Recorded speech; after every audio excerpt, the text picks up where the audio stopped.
It's Tuesday, and you know what that means. It's time for another exciting edition of Chop and Shop, where we hang out and talk shop and chop shop. Totally lost track of what I was going to say there, but welcome everybody. I have power again. Hooray! Sorry about missing the stream last night. I quite literally was in the dark. But tonight, first off, I do want to give a shout out to all the COJ chiming off in the chat already. We'll get to you in just a moment.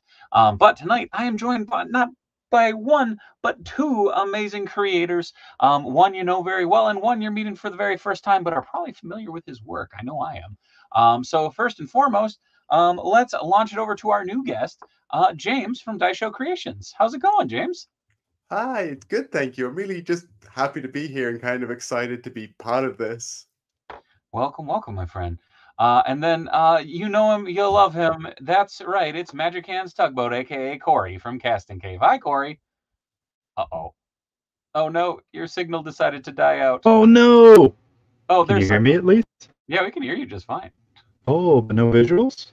Oh, there we go. You're just really coming in broken up, but that's okay. Oh That's no! terrifying, even in low res. It's because I know what it is. But welcome, fellas. How's it going?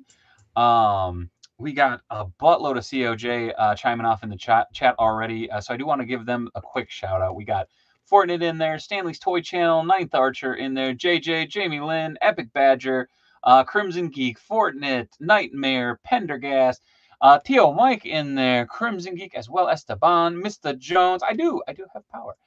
What's up, Ingram, Goofballs, what's shaking, Neil, how's it been, 3M, Sun West Kong Patreon, what up, dude? We also have Shawala Shaksa. There we go. Maybe there we go. Let's go, James. All right. See, got fans on here already. We got Super Spike in there too. There's comics. I'm here. I just have nothing clever to say. Fair. Welcome everybody. Also, James, when I say COJ, it's a term of endearment for the crew that is loyal here to the channel. When I started this off, I didn't know what to call the chat. I didn't want to call them subs. I didn't want to call them chat. So I said, at the end of the day, we're a group of jackasses talking about toys on the internet. They said, that's not fancy enough. And I said, fine, we're a consortium of jackasses. So the COJ was born, just for a little background. That is a good background. It's a keen origin story. Yeah. But welcome. Just so folks can get to know you, man. Who are you and what do you do, James? Okay, so I'm James. I am the artist slash creator of Daisho Creations. So basically, I print and paint little action figure bits and accessories to help me, and in turn, you make your dream action figures. Hell yeah. And I do have his Etsy as well as his Instagram linked in the video description below, so make sure to go check it out. If you saw me working on Spider-Boy several weeks back, that was from James. So yeah, you've seen me paint a lot of his work on here.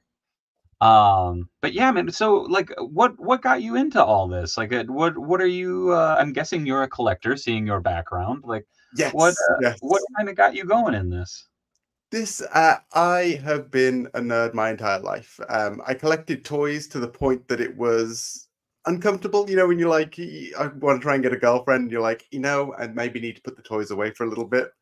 And then I got a girlfriend, like, the toys are straight back out. But then back in the early days of like the Toy Biz Marvel Legends, I started collecting those. But then I had my son, he was young, the shells were not glass then, so they all went to him.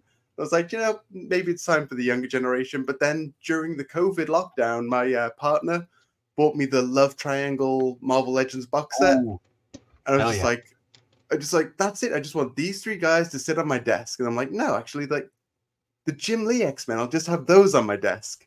And then it grew and grew and grew, as it always does. But then during lockdown, I was like, there was nothing to do. Like, I was a photographer by trade. I couldn't go anywhere or do anything, and I've always been very creative. My dad loved miniatures and stuff, so I was like, well, I keep seeing all these dioramas, so I was like, I could order in the stuff to make dioramas, and I started making those, and then I was like, I keep seeing like these Wolverines with a cigar, and I was like, oh, how do people get those? So I kind of started looking into 3D printing, and then it just kind of naturally grew out of that, and I was like, well, I've got it, so now I need to teach myself to paint it, and I remember I used to watch tutorials by a guy called Vad Toys, who's now one of my regular customers. And I'm like, wow, it's kind of interesting. Nice. Yeah, and that's what I kind of love about this. It's that community element, and you know, it's kind of like, I always call this a biz niche, because it's kind of a business, but it's on an ish kind of thing, because it is the community first, and just people who share a passion and a love for things, and I think that's kind of what is really great about it. I mean, the only downside now is that because of the nature of the community, I'm always kind of like getting messages from people being like, hey, could you paint this for me? Could you do that for me? And I'm like, yeah, absolutely. And now I'm like, damn it, I'm not making any of the crap I want to be making. Yeah. Corey was just talking about that the other week. Earlier today. It's a good problem to have, though. It keeps you busy, right? It is. It's like at the moment, I've got like 3 passion projects, which are kind of all going at various degrees. Like something that about 5 people, I think, care about in the world is the old 90s Marvel UK comics. Oh, yes. So we just had the Death's Head, who sold out instantly in the UK. But back as a kid, like I used to read this like anthology magazine called Overkill that my brother used to buy, with like Death's Head 2, Motormouth and Kill Power, Super Soldiers, and all these kind of spurious characters that nobody cares about. So I'm kind of trying to build a shelf of them at the moment. Yeah. So that's my big thing. And then the next thing I want, which shout out to Sun Westcon, who's watching now, he's kind of doing the same thing. A fantastic sculptor, which if you're ever interested in getting some sculpts from him, he's awesome. Oh, yeah. Cool. But we're all of the Resident Evil 1 characters in a kind of meta. Oh, nice. Yeah, like you need to check out his Stars Alpha team. They are like they're all sitting my paint deck ready to go, and I just need to finish making boots and hands for them. Yes. That I think that's part of the fun of this, though, too, is I mean, it's a madhouse in here right now because I'm still reworking the space, but it's one of those fun things of like, we live in a time where you can really make whatever the heck you want. It just takes time, and you gotta find that niche, you know, like you gotta find that spot. Actually, here we go. Neil's already chiming off, tossing a question to both Corey and James. Have either of you thought about producing a classic Golden Age cowl / pointy shield from the Mafex app coming out soon? Oh, I hadn't thought about it yet. No. Okay. The triple. I will keep that in mind, because that sounds like a cool idea. I always fear with like accessories, like I don't know if you get this, Corey. Like I have, whenever I approach like a head or a project, my kind of goal is, could this survive 10 minutes with a kid? Like if your kid get your hands on it, like if it could survive 10 minutes with that, then I feel comfortable giving it to my customers. But if I don't think it could, it was kind of second guess things. Man, that's tough, because a lot of what I do now is paint. So, you know, even sealing something with 2 layers, doing a hard coat and then a finishing coat, I still feel like somebody will inevitably come along, you know, just damage it. But it happens, you know. I have no problem doing fix-ups for people. But yeah, with a kid, I don't know. There are materials. There are definitely things like with casting, with like traditional. There's a material called PMC 790, which is a rubber that can be used to like cast belts and things. And this stuff is great. But it's like trying to cast molasses. It's very, very hard to work with, but whenever it casts, it's awesome. It can be used for all kinds of different stuff. In fact, I've got some.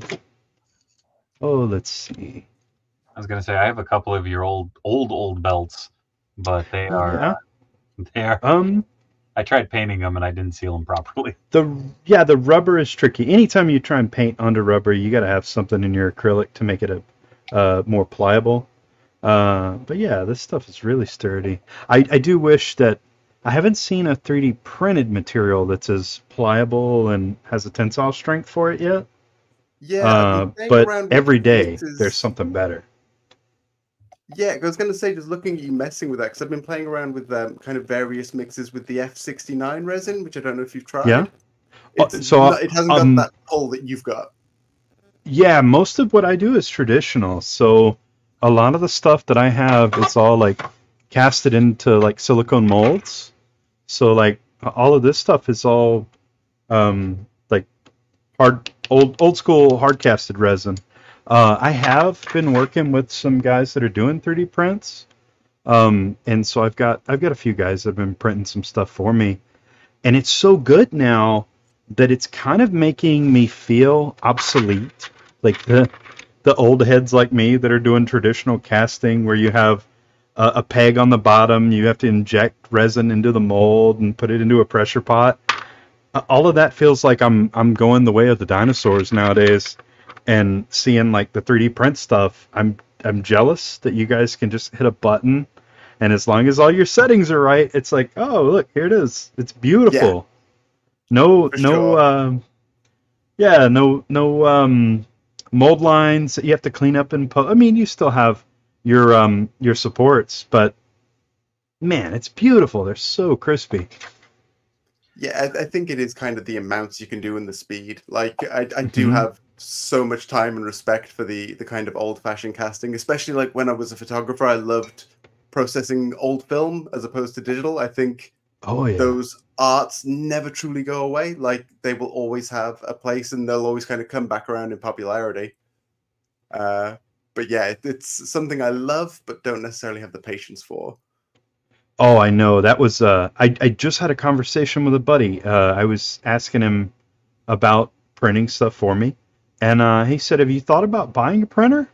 I was like, "Man, I'm an old dog, and I'm so used to my like resin casting. I'm so used to my paint process. I have all my stuff set up. I don't know where to put a printer." You know? Like, I don't know where I would put the printer, and then I'd have to learn it. It's like, oh my God. There is also kind of like the long-term effects, like not to be like Debbie Downer, but you're like, they still don't fully know what the effects of having like a resin 3D printer in your house can do over long terms with like chemicals and things. So you're like, oh yeah, yes. Especially at this point about like 6 in like a spare room, you're like, I'm gonna shut that door. That's one of my buddies. I always worry a little bit about him because he's in a 1-bedroom apartment and he's got like 4 or 5 printers, and every so often I'll go in there and like it's nice during the winter because you walk in and it's like, holy hell, it's warm in here. But you walk in there during the summer and you're like, what is wrong with you? Are you a fucking lizard man?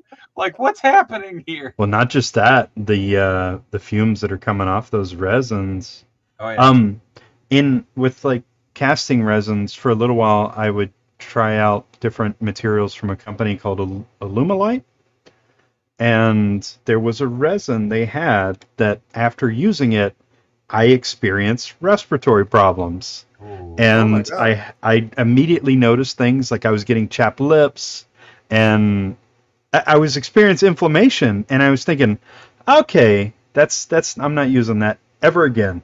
And it's not the first time that I've had, like, even with paints, I've had problems with certain paint brands, and you'll figure it out pretty quick. I mean, if you don't, you might hurt yourself, but the first time you have problems breathing after using a medium, it's kind of like, I don't think that's for me. Nine says, I have printing tents and an exhaust system. Good call. Hey, there you go, Nine. Yeah. Drop me a message on how you did that, guys. I put together a 40-centimeter tall Godzilla kit from a company called KOC, and the whole kit is 3D. Oh, wow. Oh, wow. Cool. Oh, here we go. Just push a button. How dare you, sir, says Josh Brown. Oh, sorry. Not just a printer, it's a wash station and curing station, etc. Take up space real quick. Yeah. I am very nervous / excited because as this works out in the next week or two, I do have a printer and a wash station and a cure station that will be going up. Not necessarily in here. It might be going up in the other room where I can actually vent it. But I'm really excited to get going on it. It's courtesy of my friend Jay over at Non-F Productions. So props to him. I'm very excited to get trucking on that though. Because I order a buttload from James. I order a buttload from a couple of my other friends when I'm buying models and stuff like that. And I love it. It's such a fascinating process though. Because my background is actually in what Corey does. I used to do monster makeup and stuff in college, so that's how I learned to make prosthetics. That's how I learned to actually do copies and whatnot too, because I was a sculpture minor. So I was trying. I'm like, oh, I can figure this out. I'll make my own toys in no time. And then I realized I did not have the money to make that many molds and casts. But Oh yeah, it can be expensive. Oh, Jeremiah J. Dave, are you planning on just personal use right now? And eventually, I'd like to start doing some stuff for giveaways and stuff here on the channel and for the marathon streams. I am also learning ZBrush right now, so I'm relearning digital sculpting. So, yeah, there's already this ugly mug in 3 dimensions. Actually, Corey has it on a Ken body right now. That's amazing. So there's the Dave Wonder head sculpt that Corey painted up, which is dope. Oh my God, that thing is so vibrant. That's amazing. Oh yeah, look at that. It's amazing. The color is cool. But yeah, so I am working on some sculpts of some other familiar faces from the channel. Yeah, Dave's finally gonna start 3D minting Dave coin. I might actually try and figure out how to do that because that'd be fun. So that head was Alex, right? Yeah, that was Alex. I've tweaked the files slightly because like I said, I took away the little lip on the chin that like it because of the way that the beard. Did he give you a double chin? No, I already have one of those. But because of how the beard comes out, it was solid underneath. So I took it digitally and I hollowed that bit out so that it sits flush against like the neck of a figure. Oh, cool. Otherwise, constantly the head would be going and looking upwards. Right. So yeah. No, I get that. I got like a self-portrait sculpt done from Oribus 22, and nice. Yeah, love that guy. Like he was kind to me in the thing. Like it looks like me, but it's like me on a really good day. Hey, can't ask for more than that, right? Absolutely. Yeah. Man, I was gonna say I know Corey's run some or painted up a bunch of Oribus's sculpts and stuff in the past. Yeah. I've been subbed to him for a long time. I love all the X-Men stuff he started doing. I love it. Yeah. Like still to this day, my most popular sculpt on my shop is I got him to do like a Jim Lee style Wolverine. It's kind of like this battle damage variations and stuff. Nice. JCM Paint recently did like one of them, which was really nice. Yeah. And Jack is awesome. Yeah, he's so nice. Just like he's kind of like I always kind of have like prison rules with whatever I do. You know how like you go to prison, you're meant to find the best guy you can, you knock him out. Oh, the biggest, baddest dude. Yeah. So Jack, I'm like, he's obviously the best. I've got to do better than him. I'm like, nope, can't happen. He's too good. Just like, Jack is really good. Jack is such a good artist, and then you find out he's also like a bodybuilder, and you're like, Jesus Christ, this guy's got everything.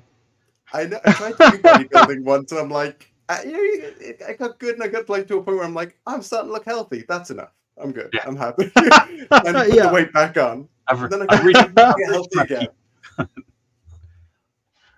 I also enjoy when you guys are tossing like screen names back and forth, and you're like, "Oh, it's Jack." Oh, that's I'm like, fuck yeah. Yeah. Sorry. Oh, Panther said James and I were talking about the new Mondo Wolverine, and those head sculpts would look great in one. Agreed. Alex, yes, they would. Fucking nailed it on those. I'll have to grab it from behind. I ended up taking, because when I got the Mondo Logan, one of the heads just didn't have like the socket in it. Like it just had like the hollow cavity. It's a separate piece that's inserted in. And so I contacted them. I'm like, hey, can I just get one of those? I'll glue it in and stuff. That's no big thing. And they just sent me out another head. So I was like, oh, I'm going to use the spare head for this. I'll go grab it. Oh, yeah. This I got to see. I get to feel like Sasquatch in the background here. But because I have Sabretooth, and I didn't like that original Mondo Wolverine as much, I'm glad that they're redoing it. A while back, I repainted this bad boy, but now it's the 12-inch Marvel Icons with a Mondo head. and I just repainted the arms and did a little dry brush on there so it accents the arms. But that's a nice looking animated Wolverine now. That is really nice. So Yeah, I was, you know what, 1/6 is calling to me, and I'm trying to fight it, but it's gonna happen fight it as eventually. long as you can, James. It's tricky. I know. It's like I always stand by what is it? Displaying model behavior says like 112 being the Lord's scale, and I keep trying to live by that, but I keep getting like requests for 1/6. I'm like, okay, well, you know, I need to buy in a body so I can scale it up and make sure the size is right, or get asked to paint one. You're like, well, I'm gonna have to buy that body so I can get the paint color exactly right. I'm like, ooh, would you look good on my shelf? Don't let Dave boss you around, James. I've been dabbling a little bit. Every once in a while, someone will send me a 1/6, mostly just for buddies. But I wanted to paint this. Oh, And the portrait is, I think he goes by FRKN Designs. Yep. That's right. But I really, really like this head a lot. And I needed to see what it would look like painted up. So I had a buddy print it out. And, man, I kind of like it. I like it more than the Sideshow head. But it's not saying much. Sideshow is usually one of those things when you see the portrait, you're like, I guess that's him, but it also could be his cousin. I feel like that's every Mark Hamill head sculpt. Like they have yet to like really put one out like in a mass produced figure that's just like boom, like just hits it dead on the head. It used to be the case with all the original Star Wars cast. Like nobody can ever get a true Harrison Ford or a true Mark Hamill. It just seemed to be like there's something about those faces that can't quite be captured exactly. There's never enough disdain in Harrison's face. Does he look miserable enough? I don't know. I thoroughly, if you get the chance, look up Anthony Mackie, Harrison Ford, San Diego, and he explains to an interviewer how he got Harrison Ford to play the Red Hulk, and it is the biggest load of shit, and it's wonderful because really he just keeps like reiterating it, and he's like, "No, don't you understand? This is how I did." It's like, yeah, shit cracks me. He also does a banger of a Harrison Ford impression. Nice. Sure, Harrison Ford absolutely loves. Harrison shows up at his house and slashes his tires. Marvel with Anthony Mackie, he's so charming, and I feel like he's never been given a role to really capture just how charming he is in interviews. Oh yeah. Neil says, "What's the biggest thing in your collection, James?" Ooh, biggest. Let's have a look. My brother just bought me like a gigantic Guyver helmet, which if we move this way, it's Corey's language. That one there it is. up there. So going up there with my little Guyver figure. After that, everything else is in the. Oh, I've got my giant. Hang on, let's move this. Oh dang! Little T-Rex up there. Nice. Yeah, nice. So yeah, those are my biggest things. I've so far not even gotten a HasLab, which, like, I was collecting during the Sentinel time, I wouldn't have been able to stop it. But then Galactus, I was on the fence, which I regret now. And then big man. Yeah, and then Giant Man. I'm like, do I need a Giant Man that big if I don't have anything else that's that big? So yeah, we'll see what the next one is. Shaska says, "I love the lights in the cabinet. It looks great. I tried to convince him to get that Galactus, dude. That Galactus is intense. It's really hard to see right now. He is in the back there. There's too much crap blocking it right now because again, I have everything in this room at the moment. But yeah, dude, it is immense. Also, I constantly feel like I'm gonna break shit with him. Like it's like it's big fig." This is the thing, like, you'd have to go up high, and then my dogs, I've got like 2 X-Racing Greyhounds, which they're the chillest dogs in the world until like there's a noise or something, and then they just like belt around ramming into things. I'm like, they will take out Galactus. No. They don't stand a chance. I was gonna say that's half the fun with dogs in general. I have a German Shepherd mutt and a Australian cattle dog Jack Russell Terrier mutt, and who Ooh. is completely blind. So it's Oh, a baby. game now of when Floyd hears something, he'll be like, "Ah, I'm gonna bark at it, and I'm gonna run in that direction." It's like, no, no, no, no, no, no, no. There's stuff in that. He is a little tiny wrecking ball. In the best way possible. You gotta love him. It's Oh, one of God. the other things I've kind of made a rod for myself because I'm like autistic, so I keep things kind of chill to a certain level. But I feel like I've given my dogs autism. Like either that, or they just are autistic dogs, or they're copying what I'm doing. But it's just like Hey, man. all of my triggers are now their triggers. It's just like loud noises, like Jesus Christ. You're just sharing the love. That's all. That's them. That spectrum shines a bright light, brother. Yeah, they're displaying their empathy. Yeah. Exactly. Yeah. Sunless Kong says, my Galactus sits in with my wardrobe until my new room is finished construction. He looks like he's in the knock corner. I have, these are actually detolfs behind me, and what I ended up doing is I cut off a little bit from each so they sit closer together, but I like it because I have Galactus and I have the Sentinel on, like, it's 2 in, and then it's 2 shelves worth of Galactus and Sentinel, and they're fighting, like Marvel superheroes and the X-Men for the Sentinels, or the Sentinel, and it's just like, it's just enough. And one of my friends, who's a psycho with more money than I got, he was just like, I think I'm gonna get a 3rd Sentinel, and I'm like, oh, where are you putting it, Graham? Sorry, I'll put him on blast. And it's phenomenal. Oh, sent you my first custom to your Facebook answer. Oh, I'll check it out in just a sec. Oh, I love greyhounds. Are yours retired racers? Says Darth. Yes, they are, and they are just the sweetest dogs in the world. Although one has like an anxiety disorder, so when he sees other dogs in the streets, he just starts like jumping and barking and stuff. So when he's out and about, he has to wear a muzzle, which is a shame because he's so sweet. But it's just like, it's terrifying if you're walking by with your little cute dog, and this weird greyhound thing just starts doing wall of death. That's the nature of having dogs, I feel. Oh, God dang it. Sorry. Ninth Archer just sent this to me. He said, I'm working on my first custom. It's Corey. Oh. Nailed it. Did Nightwing ever find that? Yeah, yes, he did find that Iron Spider. Panther says, autism is like playing jump rope on the playground. It starts in overly chaotic and nonsensical, but eventually everyone is jumping to the same beat. That is beautifully put. Our person is doing this. We need to do this too. Yes, very, very much in that sense. The funny thing is when you were talking about dogs, my dog Stormy, the German Shepherd, just wandered in here, looked over at me, and was like, "Nah," and then just turned around and walked out. I was like, "What?" The heck?" Like, your dog called you a nerd and then left. Pretty much.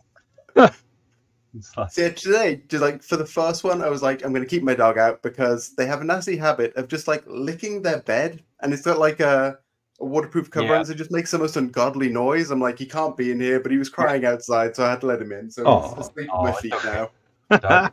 Pups are always welcome. We're an animal-friendly channel, to say the least. Good. If you hear a terrifying noise, that's what it is. Yeah, no, that's true. So when all this crap is not in here, Stormy figured out that she could go over. There's a door over here on this side of the room, and she'd go over there and she'd lay against it, and then she'd itch her ear, and it'd be like like in rapid succession. She found out she could do it from the other side of the door too. So every so often I'd be working in here like 2-3 o'clock in the morning, and all of a sudden I'm like, Jesus, like, what the hell is that? I'm like, oh, it's Stormy. Also, silly thing, but this is for the new Superior Spider-Man figure. I tossed the old Superior Spider-Man head on there after chroming the eyes, and I think it might stay this way. It just adds that. Chrome is nice. Yeah, it's good. It's seen better days. It's the liquid chrome pen. Okay. So you can get these at Hobby and I think it's Molotov. Yeah, Molotov. The original chrome pen. I've used it for holding too many belts when I've been painting them. But it's a paint marker. But what I usually do is I just pump it so I get a good pool on my palette, and you can paint with it. And it works out really nice. I'm trying to think. Nice. I did the Iron Spider, or not Iron Spider, the Spider-Man armor, or Armored Spider-Man. I went over that entire thing on all the silver with it, and It took a while, but ooh-wee, that is a shiny figure now. What's the finish like? Kind of touching the figure afterwards? Is it got like? Well, it's been good. Hold on, I'll grab that Spidey because I ain't okay. It feels weird to say this. I haven't touched it in a while. Give me a moment. Yeah, I'm curious if it cured up to where it has Yeah. a hard finish, or if it stayed a little tacky over time. Like, I generally don't paint full figures too much because, like, I made like a 112 spawn recently, and the white, the minute I started like touching it, didn't last too long. Oh no! Ooh. That looks good. That looks really good. Hey, cool. I mean, and it's hard to the touch, like almost like an enamel. Cool. But yeah, this one I painted up and I just kind of set aside because I was like, I don't want to touch it for a little while. But I mean, I probably left it aside for, I don't know, a couple days, I'm guessing, because I had it up on my shelf for drying, and it lived up there for a good while. So I don't know. It looks pretty good. Yeah, it looks awesome. I'm currently experimenting with like a few different finishes just to try and get that kind of like, you know, it'll never be like industry plastic kind of sealant, but yeah, one thing I found really good, depending on obviously what you're doing, is I find I finish my painting and then I use Mod Podge and dry brush it onto the toy. Oh, right. So you just like get a small amount, just dab it on your brush, wipe most of it off on like some towel, and then just very lightly dry brush it on. Do like 5 or 6 layers, and it's quite nice. And then it's a little bit more shiny than you would normally want. But then if you just hit it with matte spray after that, it adds a nice side of protection. It's not going to protect joints, but just for like general wear and tear areas, it's got a nice finish. Right on. Oh yeah. Where did I? This one. This has become one of my favorites. It's Master Series paint. But it is Reapers, little Texas on them. Yep, it is Nightshade Purple. However, I painted this entire figure up in it, and I found that Nightshade Purple is apparently industry gloss black. Ooh, that's nice. So I mean, the whole thing's painted with that, and it gives a bit. Line out the yellow parts first, and then the yellow parts. The yellow parts I actually cut out of vinyl. Because I was like, I'm not painting that much yellow, because I would sit there and go absolutely ballistic. But it is a vinyl that is used for making signs. It was one of my former jobs. When I was down south, they were ditching a ton of just roll vinyl because those vinyl cutters had kind of gone the way of the dinosaur. So they had boxes upon boxes upon boxes, this stuff. And yeah, I grabbed a bunch of different colors. I actually still have, let's see if I can get, nope, I can't reach it. I have a roll of white underneath that I actually use for labels when I'm printing stuff off, because it's like, well, it's water, it's water resistant, so it helps a lot. Oh, Somas Kong says, I found the Green Stuff World Chrome fantastic, but I found it likely needs an airbrush to apply properly. That's fair. I've heard many good things about that, but I've heard that some of them are also a pain. Oh, dogs knock down the displays. I had to take down a ton of my team displays because my cat decided he wanted to pull everyone down while I slept. Oh no. I've been really lucky that way, but I don't know about you guys. My dogs don't knock down the display so much as I live in like an England old Victorian house. It's like a couple 100 years old. So some of the floorboards, if you hit one heavily, something moves somewhere else. Yeah.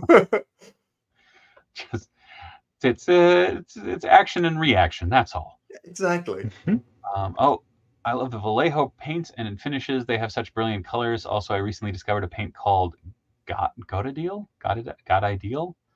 and they have the most amazing metallics. I highly recommend that. Huh. Ooh. You have to get that. Metallics. Speaking of Vallejo, I recently found one. I bought like a little Vallejo airbrush set because I've gotten an airbrush. I don't like it as much as hand painting, but it's good for if you do need to like get yellow coverage or something like that. Yeah. But I ordered one that came with metallics, and it's got one that's called aluminium, and it's got a really nice finish to it. Like it looks kind of like the liquid metal T1000. Oh wow! Yeah. So if you layer up your steel, so if you like, my favorite way to do guns and blasters and stuff is to just paint them black and then dry brush on a gunmetal gray and then dry brush on the aluminium afterwards, and you get kind of different highlights and kind of key points coming out. So it works quite nicely. Where did I put that? I have a figure that I just basically did that with, and I have no idea where I set it down. Joys of piles of stuff in here. I'm not gonna lie, my room was a hellhole until you asked me to come on the show. And like, I've got to sort it out. This is all done in the last 24 hours. This has been one of those projects where it's been like, this is just going to be my project this summer. Is all of this, because the entire basement just went whoop and flipped around. So it's been a task. But I used this more recently. It's a Rust-Oleum metallic, because I wanted to give it a go. I used to use it on props when I did theater, and so I wanted to give it a go just to see what it would look like on the actual, like, a proper piece of plastic. And of course, now that I said that, I can't find where I set that down. Oh, I'd be dangerous if I had a brain. I often feel like, I was given my limited abilities so that I couldn't cause more damage than I do. I literally just had it. It was just here. I was showing Corey. Yep, you were just showing. But now I don't remember what you showed me. Oh. Hold on. I'll find it. It's here somewhere. The other thing that I kind of want to do now that Collector Con Venom is supposed to be shipping is this is that 3-pack Venom, which is a great Venom, a fantastic Venom. But I'm thinking, because I don't need another black Venom, I'm thinking I might repaint this into the MVC blue. Ooh, that reminds me. I'm gonna knock over a shelf. I'll be with you in a second. Nice. I believe in you, James. Let's see if you do. It's like getting the Ark of the Covenant. For real though, where the heck did this go? Made it. Hi. So if you're looking for MVC things, one of these bits that I knocked together, this is me breaking the rules, because this is partly one of Oribus's sculpts. I used the kind of body base bit for it, but I made... Oh, that's amazing. The laughing kind of Venom bit that he does in his that's kind of entrance. And then with obviously Oribus's head on there as well. This is a paint from a few years ago, so it's not my best work, but that's amazing. Those heads are so cool. I love like the more gnarly you make Eddie Brock look. I think they've made him too handsome in the comics now. I like a gnarly Eddie Brock. they did a Venom head that it came with this. And it's like it's half explode, like the Venom head is like half exploded off of it. I love it, but it's one of those things that because of the way that it's sculpted, it like for some odd reason the head always kind of tilts to the side and inevitably goes no, and just headers the figure. Oh, and by the way, it was right here. It was on my keyboard. That's nice. It really gives a nice sheen. Whose belt is that? I recognize it. Dark Claw. So this is going on this bad boy. Once I went and picked up some more super glue before the stream, and it is sitting up in my kitchen in a Target bag with the rest of the groceries that I just realized I forgot to put in the fridge. I'm sure my wife will find it. How would you redo the spider emblem on Venom? Honestly, I'd paint around it. I'd mask it off and just paint around it. But I always loved that blue. Like, it was just one of those things of like, why couldn't he be black? I'm like, oh, because of how the video game worked. Just in general, if he was all black, with white accents, it would be really hard to track him. But with the blue, it would turn out really cool. So that is on the docket. I don't know if I will do it tonight, though, because I'm not feeling that ambitious. I'll paint the extra Venom beanie pink. Nice. Opening a detail for the most nerve-wracking things. That's why I don't have doors on mine. Ooh, wise. I'm too ADD. Like, I'll be sitting down here working on a page and I'll be like, I need reference for this pose. And I'll just like wheel back there and like grab something off the shelf and be like, perfect. Like pose it up, go, okay.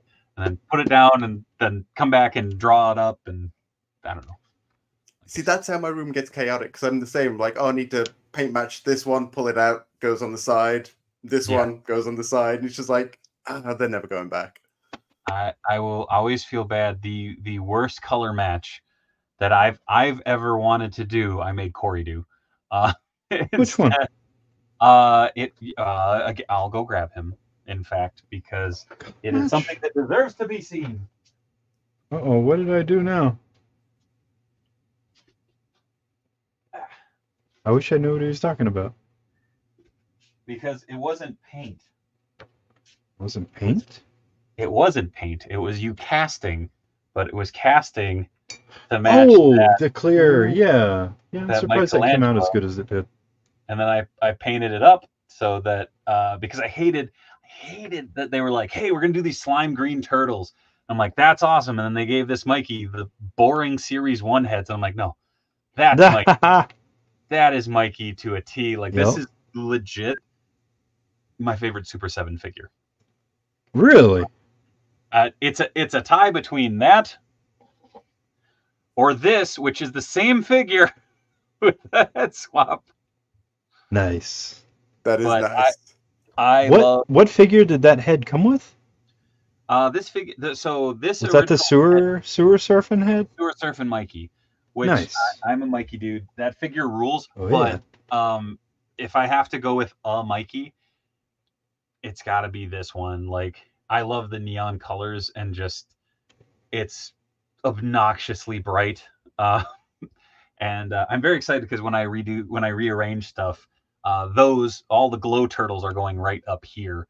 So hopefully they glow when I'm working and stuff. Oh, dang, that reminds me, I still haven't cracked open my glow-in-the-dark turtles to add to my glow. See, there you go.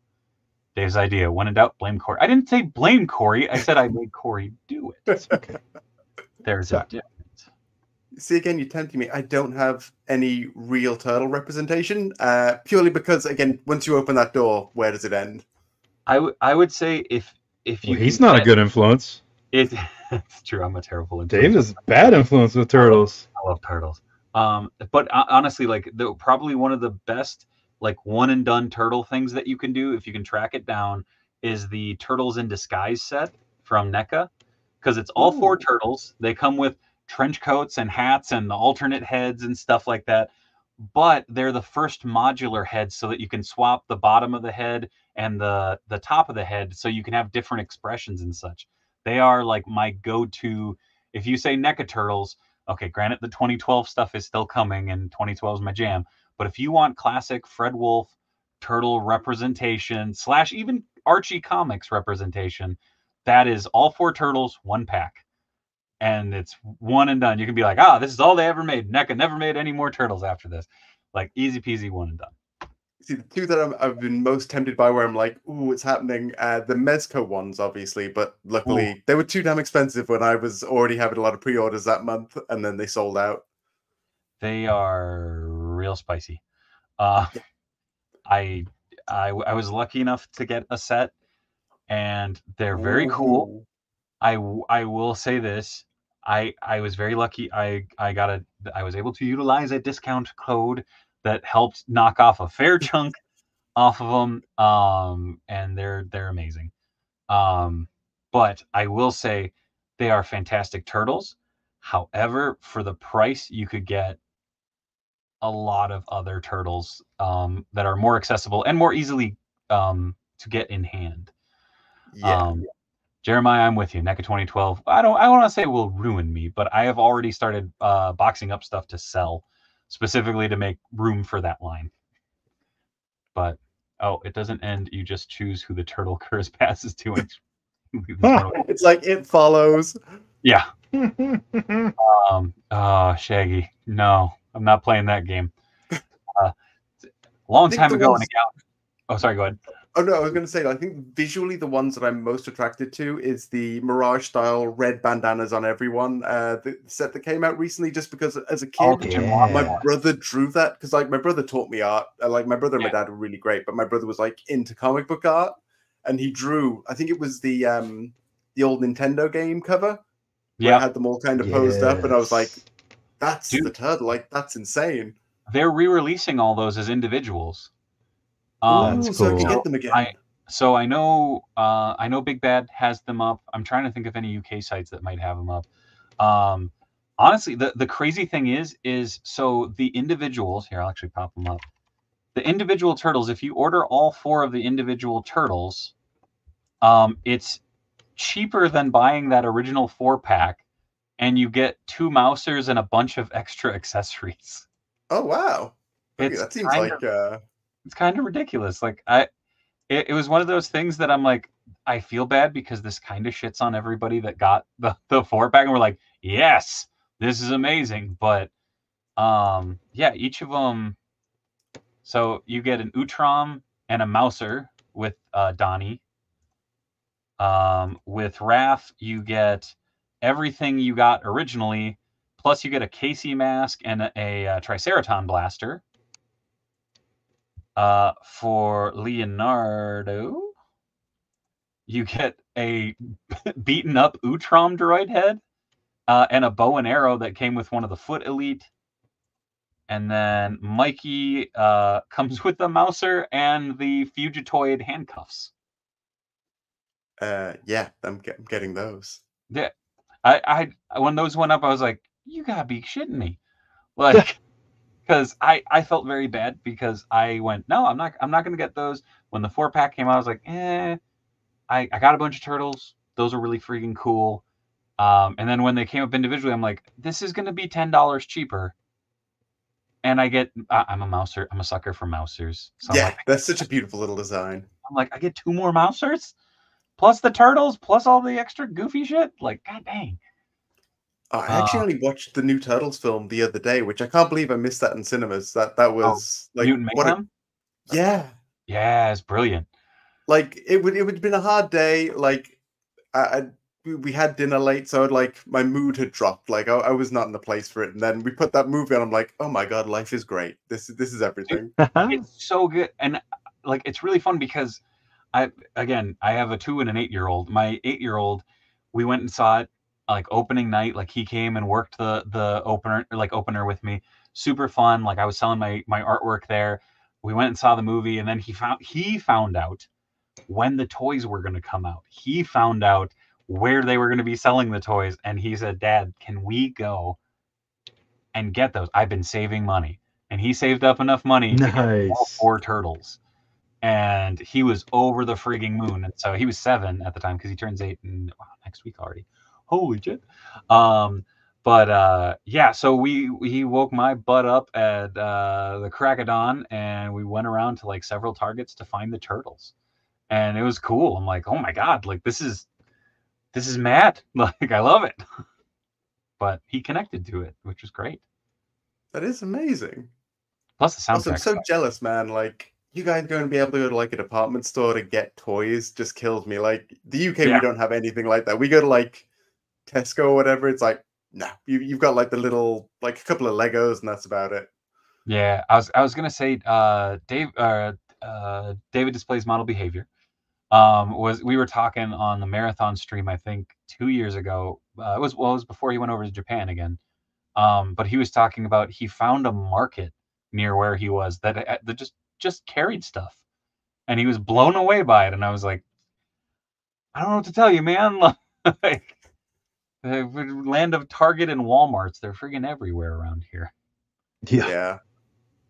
I hear stories. My partner is from California originally. She was kind of a Cali girl, moved to England because her dad's English. But yeah, I hear tales of the toys that were available there. So it's, dude, that's a little bit of a jump to say the least. Oh, not only the lack of availability, but when you find them in stock and it's like 30 pounds.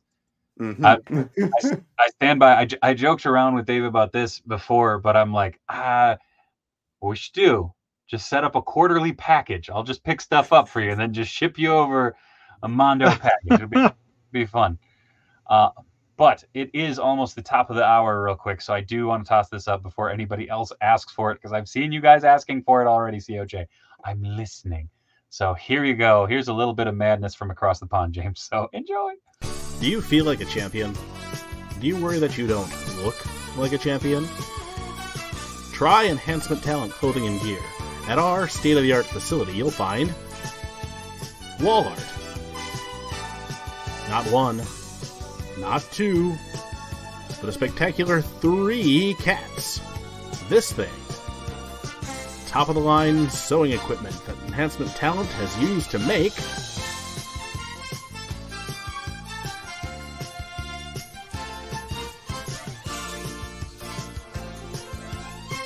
Enhancement Talent clothing and gear.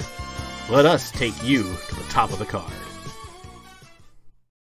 There we go. Sadly, that company is no longer in existence, but it was run by regular co-host of this show, my good friend Matt Lind and his wife Danny. And so it became a thing here, and it's just become something that's always on. So it's tradition. I would still pledge my life for BuzzFeed. Damn. Oh, excuse me. I will say this has become one of those things that, you know, when you find, or when you kind of flash back to a figure and you go, man, that was a really cool figure, and it just stays in your mind. And I have determined that this is a figure that I'm going to upgrade onto a Hasbro, because now there's another brown suit Wolverine coming out. But I have one in my Secret Wars display. I think I'm going to Oh wow! upgrade the Series 6, transpose the head over, touch up the paint a little bit, because this one's a little beat up. I got them at a local shop. But dude, I remember this coming out and thinking it was the bee's knees. And it still holds up pretty well, outside of the Magneto's been messing with my claws. Yeah. But yeah, that's the figure that got me into collecting Legends. Also, dude, oh really? Bro Yeah. is vascular.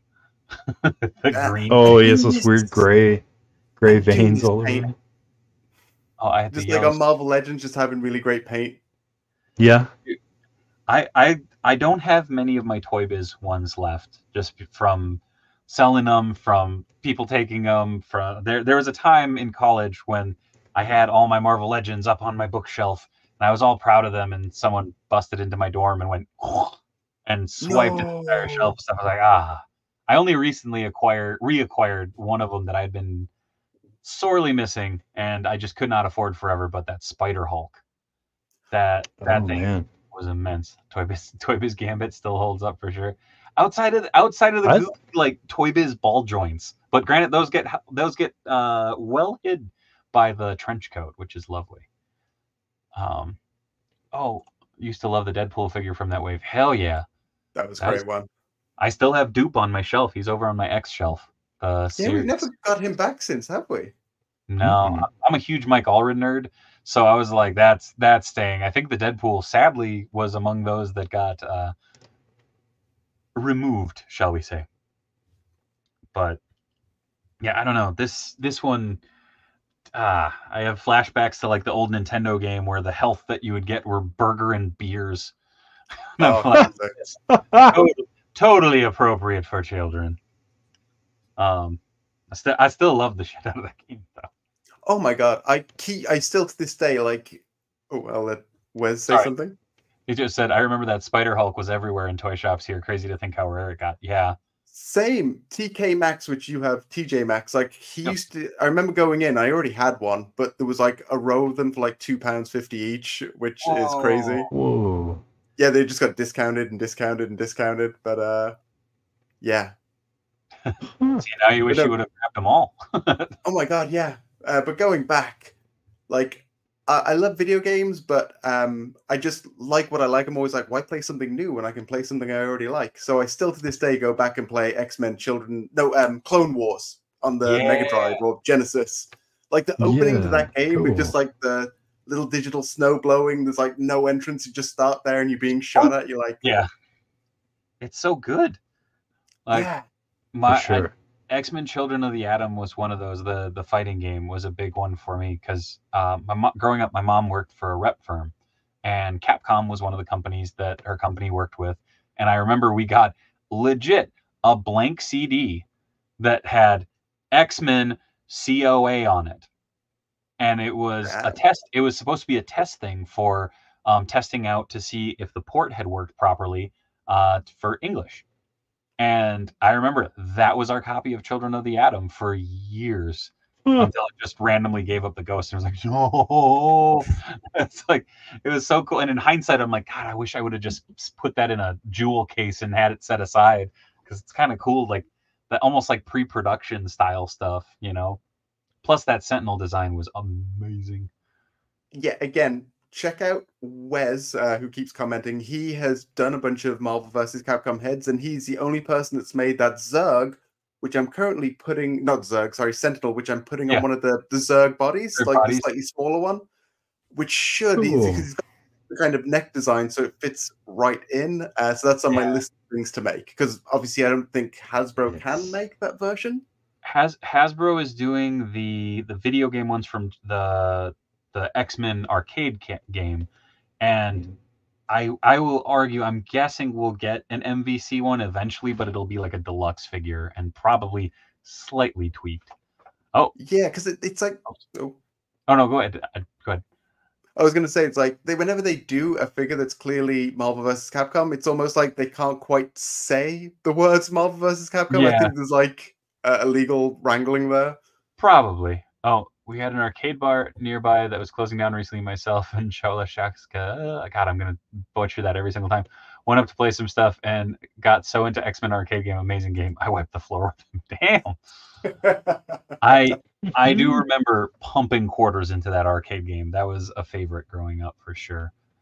Honestly, that, if you can find it, that X-Men 97 Nightcrawler is like one of the best figures put out this year. And it's one of those weird things where, what?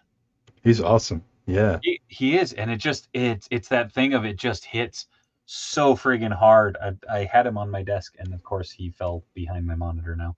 Oh no. Because it's good like that. Do I need him? Because I've got the previous Nightcrawler, and I was like, is it that big of an upgrade? It's very similar. It is pinless, which is nice, but the head sculpts are what sold me, because I was kind of in the same boat of going, I don't need this. I have the previous version, and I actually had a Corey head sculpt on it. It was the shrink of the Marvel Icons Nightcrawler head. Which is that the one that the Swoosh had as well? Because I saw a video where he showed one of Corey's Nightcrawlers. Oh, it might have been. Those might have been Alex's. Fan Plastic. Yeah.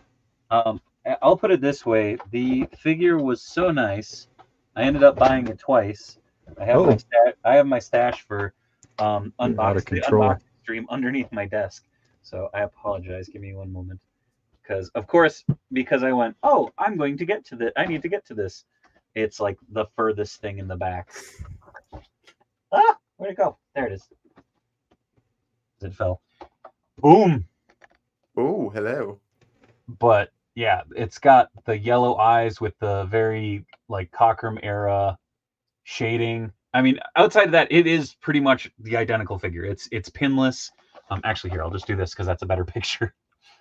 But I love the swoosh in the hair. The head sculpts are very slightly different. There is one that has kind of a smirk and one that has gritted teeth. The thing that got me is it comes with two heads, so I just put the other head on the previous Nightcrawler, and I have him holding a bunch of swords. That's the one that, of course, fell. I'll see if I can nab him, because now it's bugging me that he fell. Oh, can I actually get to him? No, I cannot. He has fallen too far. Dang it. That's okay. I will get him out. Sure. Damn it. Oh, what up, Northern Nomad? How's it going? Always enjoyed Marvel vs. Capcom stuff. I may have been awful at that game, but didn't stop me enjoying it. Hell yeah. I'm with you. Opened up Ultimates Ninja April tonight. No join issues. All three head options look pretty good too. Hey, all right. That Super 7, nice. I love that toy line, but I could not do Ninja April. I was like, no. I think I've skipped like maybe 10 figures in that entire line. And that was just one of those where I was just like, no. I love the original characters. Like, it's like, oh, Bebop, Rocksteady, cool. Mecha Bebop and Rocksteady. Hey. Like, I don't thanks for all that. Uh-oh. Michael Taylor. Hey, Dave, do you know anyone interested in a Hot Toys Justice League Aquaman? I have one I'm trying to sell. Michael Taylor, you should reach out to good old Bill Maru. He loves him some King of Atlantis, to say the least. Is it Momoa? Oh, it is Momoa. I didn't Yeah. You never know. You never know. I don't know if you'll be embraced by that. Billy is not a fan of Momoa. No. But he does have a weakness for the King of the Seas. Just throwing it out. Also, one thing that I do want to, I want to give a shout out to. I was going to give a shout out to yesterday. Shout out to Esteban over at Fist. Well, Invincible Toys technically, but the toy line Fist. I was playing with this yesterday. I picked this up at San Diego. Super fun, like Orc Commando. Just super fun. And really well articulated too. I've been having a lot of fun with it. I got to take more photos of it. But yeah, just super dope. Also, I think I want to throw some, like, I don't know, I want to throw some sort of weird highlight on the green skin tone. But yeah. I don't know, whenever I see green, I'm like, you could be glow in the dark, couldn't you? Right? Sure could. The what figure did I do that to? Oh, I did it to this dude at a local toy swap was selling a bunch of the Spot figures from the Usagi Yojimbo figures. And so I had some old spray paint, like glow-in-the-dark spray paint. And so I was like, well, it goes on transparent. I'm like, I'll see how bright these glow. And I'm like, sprayed it up, left them out on the deck just to charge up. And then I put them in my son's room because I was like, oh, if they glow, he'll be like, oh, dinosaur, that's cool. It scared the piss out of him. Oh, no. They were very bright. He was like, Dad, there's something glowing on top of my bookshelf. I'm like, yeah, what is it? I don't know. I'm like, oh no, he's okay. He is frightened. I'm gonna have to find out what that spray is because I love glow in the dark stuff. I'll see it just if I hits can a part of my soul. I had that stuff for freaking years, and it was one of those things of legitimately I was just like, I want to see if this still works. And they were just little slug figures, so it's just like, oh, okay, I'll give it a go. Oh, what is this? If I remember right, one of the first projects James and I worked on together was glow-in-the-dark Doctor Strange effects. Yes, it was. Cool. Super 7 is in the habits of making anything and everything glow-in-the-dark here lately. Ordered that glow-in-the-dark Lord Zed and Scumbug they put up for STCC. Hell yeah. And Fortnite wants to know if that's Guts. Yes. Boink. It is. Yes, now we'll all sit here and stare at Corey. Oh, Paint those eyes. sorry. Yeah, you'll see my eyes pop into the screen here. I'm very jealous. Like, again, going back to the whole, like, you're always painting things that other people want. And I'm so desperate to paint a Guts just because the detail you can put into him and, like, the gristliness. But I've not had a chance to yet. So just watching you do it is, it's good for the soul. Oh, man. So what I've been doing here lately, because I got really burned out painting the same thing over and over. In fact, this awesome STL Cyclops head. Yes, I just painted one of those recently. It's beautiful, right? I painted a lot of them, and I got so burned out, and I still had people that were going, hey, can I get one painted? And I reached a point where I was not loving what I was doing. And when I feel that way, I know that even though I can still paint at this level, I don't have a passion. And if I'm not painting with a passion, I don't want to do it. So in the last few weeks, I've just been painting one-offs. Like things that I pick up and I go, whatever it is, let's paint that thing. Let's make... I was like, okay, let's make Casting Cave happy. It's Tony. So I've just been painting things that I'm interested in, and it has been a treat. I've been painting things up, sticking them on the site, and saying, hey, if you like it, please support it. If not, hey, that's okay too. The what?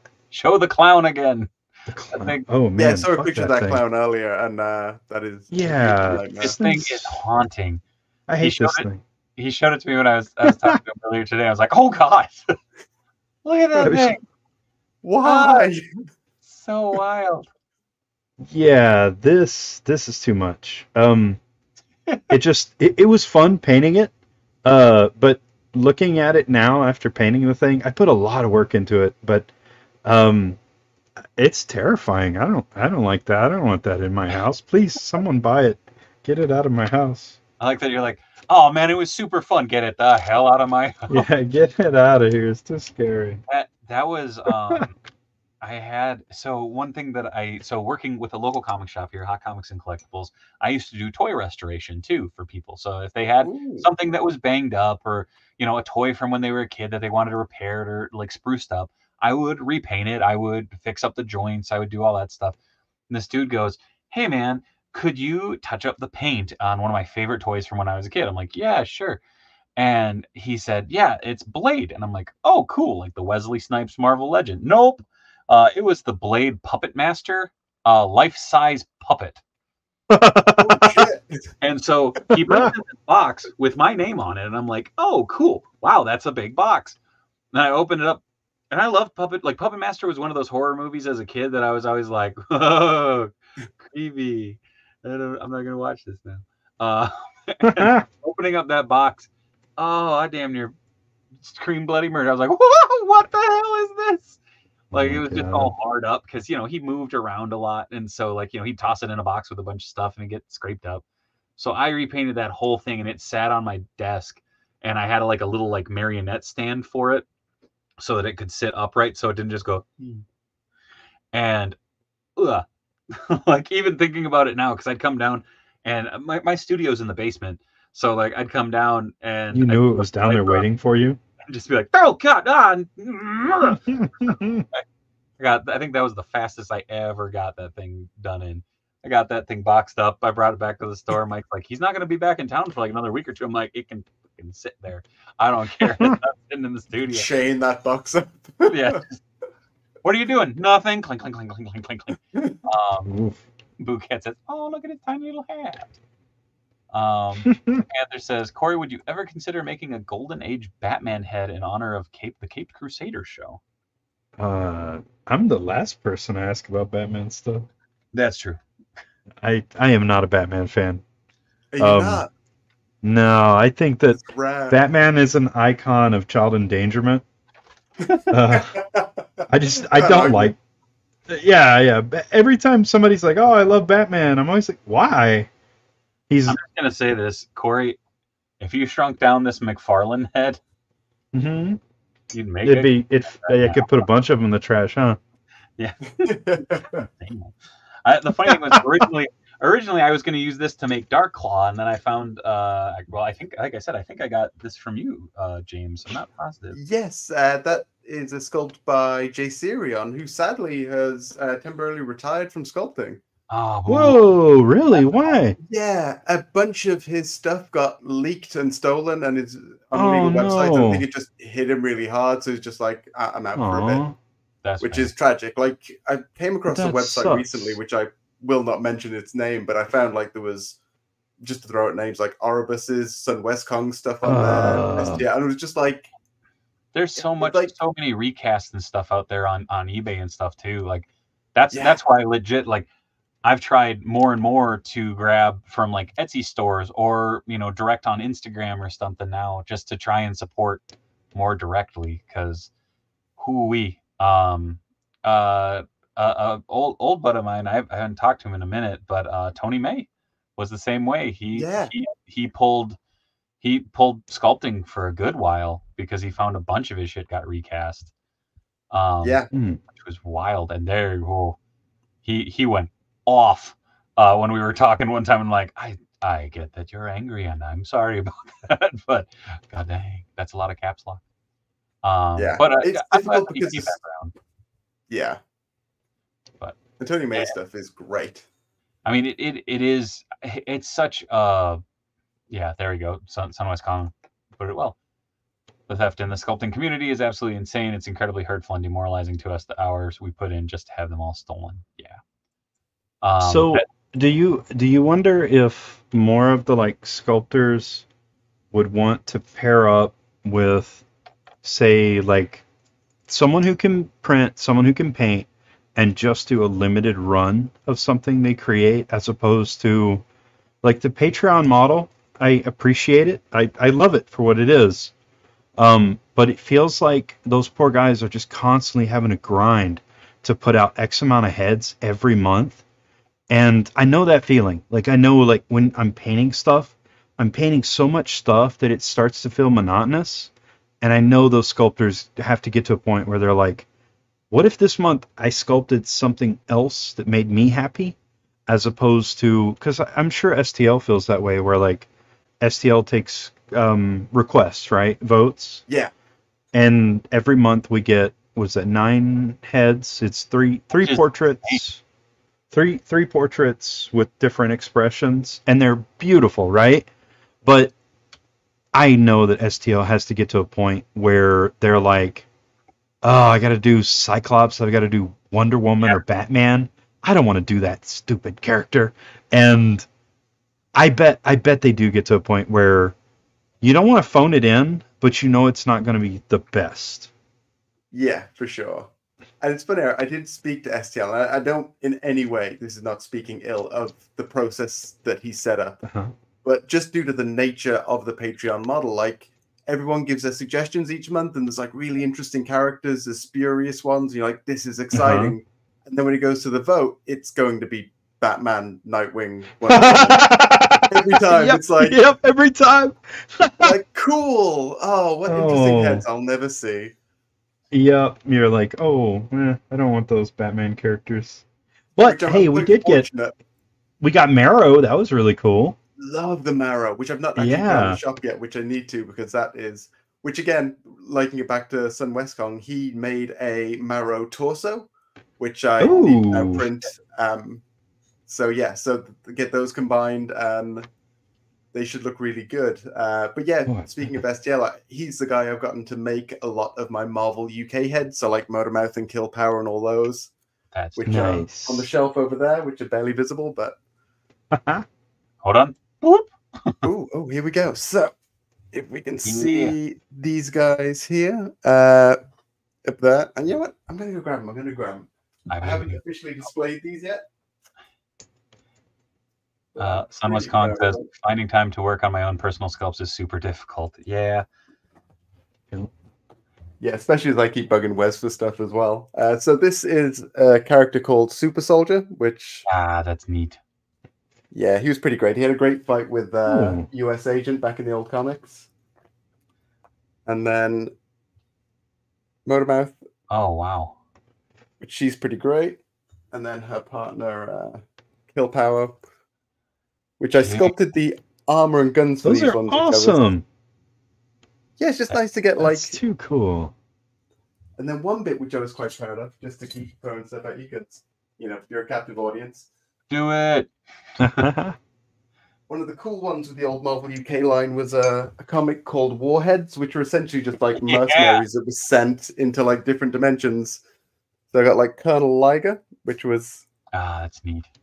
The leader, and then there was a girl called Stacy who had like a mech suit armor, so I did that with a Zerg and just refitted the neck joint out and made a head for her. So that's sick.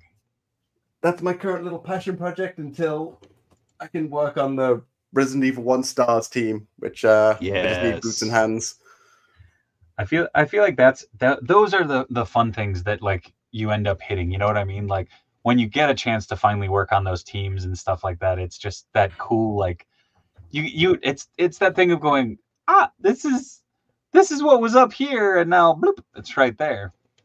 Yeah. That's been the amalgam stuff right now. Those who are regulars here on the channel know that I apparently was a big dumb old redneck as a kid, because I didn't say amalgam, I said amalgam. Because I was a child, and like they've always been like those figures of these will never see the light of day because of what they are. But yeah, they have quickly become my favorites to make. That is the thing, because I see so many like in custom groups where people are like, I'm working on this figure, and then Hasbro drop it or DC drop it, and they're like, oh, that's a big waste of time. So I'm always like, I will never make a full custom figure unless I'm like 80% convinced it's not going to happen. The amalgam stuff has been a big one. The other one is so this was courtesy of a subscriber down in Kane County, but it's the Universal Frankenberry. That's So amazing. rock solid, right? And that got me thinking, oh man, I've wanted to do this for a long time because Jada is actually doing the straight up cereal mascots. I'm like, that's cool. That's fine and dandy, like nuts and candy. But I want to do these so they fit into my collection. And then, of course, Robo beat me to it because Veebs had asked him. But there's the Yummy Mummy. And I'm working on Booberry next. Once again, Cool. the base for it is in one of these boxes, which I have to get to. But it's like, okay, then Count Chocula, then, you know, and it's just like, it's so fun because it's just making weird, I don't know, making something different for the sake of making something. If that makes sense. Oh, like Dave said, Spider Boy, and later Hasbro teases the Spider Boy shoes, but not that Spider Boy. It's not the Different amalgam Spider-Boy. Spider Boy. It's It's different. legally distinct Spider Boy. Yeah, who has 8 eyes and can go monster mode, which I actually enjoy that character. But I've not actually, you know what? I've not read comics in a few years. After Avengers versus X-Men, like I was reading consistently up until that point. Now it just kind of got to the bit like I get the structure now, and it just keeps repeating. And yeah, so great characters come out and great stories come out, but I'm like, I don't know if I've got the time to sit there and read. damn it, Spike. Sorry. He says, "Whoa, Black Betty, am like am." But the funny thing is, like, I found myself falling into making figures for like older toy lines, like like I said, the 2012 Turtles stuff is near and dear to my heart. So like, I made the other 2 Dream Beavers from that show to go in the display. I made a monstrous Baxter Stockman in armor to go in that scales properly. I don't know if I can. I kind of want to take them out to show you. I started on a secondary one because I was going to make one for my Super 7 display. And I used, this one is not nearly done, but I used the McFarlane Justice Buster. So I ripped off the head and repurposed it to make a chest plate. But damn it. Okay, I'm gonna go get that figure up real quick because it's a figure. Do it. Go for it.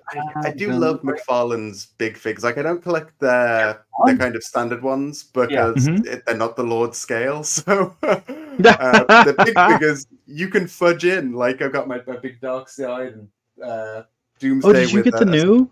Did you get the new Dark Side? He's not in England yet. I've got him pre-ordered. I haven't seen him yet either. I saw. How do I get rid of the cape? He is. Yeah. Yep. He's phenomenal looking in person. One of my buddies got him in. So actually, the funny thing is, I think this might be another one of your sculpts or your prints at the very least, because I used a sculpt that very much was not meant for Baxter Stockman to make Baxter Stockman, but it is a Joker head sculpt. That is amazing. And there we go. I have big old Baxter Stockman in the teapot armor, which is cool because you can also do this, and you can make him taller. So I think I need to get that toy. I can't believe I've slept on that one. Dude, the Justice Buster's dope. Plus, like, I got this one or I got that one on clearance for I think like $15. But that's crazy. It's a fun big fig, and like with the 2012 figures, it just looks like a monster running through. And I just genuinely, again, it's a Joker head sculpt, but I did a little sculpt of the mustache and a little pair of glasses, and you have a scary ass Baxter Stockman to put in the display. That's fantastic. Which kind of makes me think there's so many like 2012 era properties that don't get the love they deserve. Like the other day I was chatting with my son and we were like, why is there no Ben 10 stuff? Like Ben 10 was great. I feel like Bandai just has a stranglehold on that license, which sucks in its own right, you know, like just because it's preventing it from doing anything right now. Like I feel like they just want to hold on to it for it. But even with Super 7s, it's a big fig. So 2012 turtles are even shorter, so it's kind of fun. Whoop. Oh, put that down there. But yeah, I don't know, like I like doing shit like that where it's just goofy and over the top, and it's like it won't fit into any other line. Like, but it makes me profoundly happy. And I'm so grateful for guys like you and Corey, where it's just like that allows for such weird ideas to come to life. One that actually Corey has right now was, and I don't know. I feel bad because I don't know who made it. I found the original sculptor, and he's like, yeah, I'm not printing those I'm not going to print any more of those. But What is it? Blackula. Oh yeah, you sent me. Yeah, I'm gonna paint it up. I cleaned it. Oh, you did? Yeah. I do wish it was a little bit bigger. That's a shame. That guy's not gonna make anymore. Yeah, he said he was kind of done. So I don't know. He could have gotten in trouble because it is a licensed property, but it's such a neat thing. Also, having a Blackula figure just chilling out on my shelf. Yo. And someone walks by and is like, yeah, that movie is so good. Is that a? It really is. It holds up. Yeah, but it's just great when people are like, "Is that Blackula?" It's like, yeah. Why? What's wrong? Like, does it confuse you? Then again, I have it on the same shelf with fucking Hellboy and the Rocketeer. Yes, that's a great combination. It's a good time. Also, I blame Corey for this. But because he painted up these heads and got me this is which one? Oh yeah, kind of turn the mezco, and that's an STL sculpt as well. That one's really good. Literally, that head is on my to paint, and my mezco is the same figure sitting on my shelf, headless. I told Corey, I don't even remember. Corey was just like, hey, look what in typical Corey fashion, look what I can do, and he's just like, wow. I'm like, son of a bees. Where did you make that? What is that? He's just like, oh, it's this. I think I'm going to put him up on the site. I'm like, please tell me when you do, because I have the old Mezco comic figure that is over. Oh yeah, I love those figures. It's a great figure, but fucking A, that thing can't stand for shit. Yeah. It has taken out many a display. But this one lives on my desk. Like, legitimately, I find myself playing with this figure on the regular. Cool. Because it's a fun figure. Like, it's genuinely, like, again, it's that thing of I like finding those types of figures where it's just like, oh, this one's fun. This one inspires something.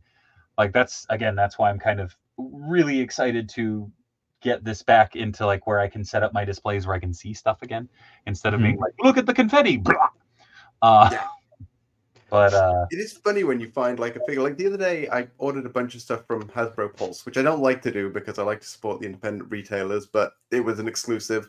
And to get free shipping, I had to spend over a certain amount. So I just ordered the G.I. Joe Jinx figure. I can't put this thing down. It's so great. Just like such a cool ninja. And my partner used to have that haircut for a while. So I'm like, oh, cool. And like, she's got a great sleeve tattoo. And I'm like, I just can't stop messing. Like, cool ninja lady. It's everything. The one that got me from Hasbro. I mean, okay, I'm a sucker for the animated series lines. Like, I've been loving that. But this figure has been one I haven't been able to put down. But yes, I found another use for him because I love this. But my mentor in school was a man named Tom Lyle, who co-created Tim Drake, as well as Ben Reilly and Spoiler. And so I re-outfitted some of the accessories from the Scarlet Spider figure, repainted the head, and now I have a properly cel-shaded Scarlet Spider. That is nice. On my shelf.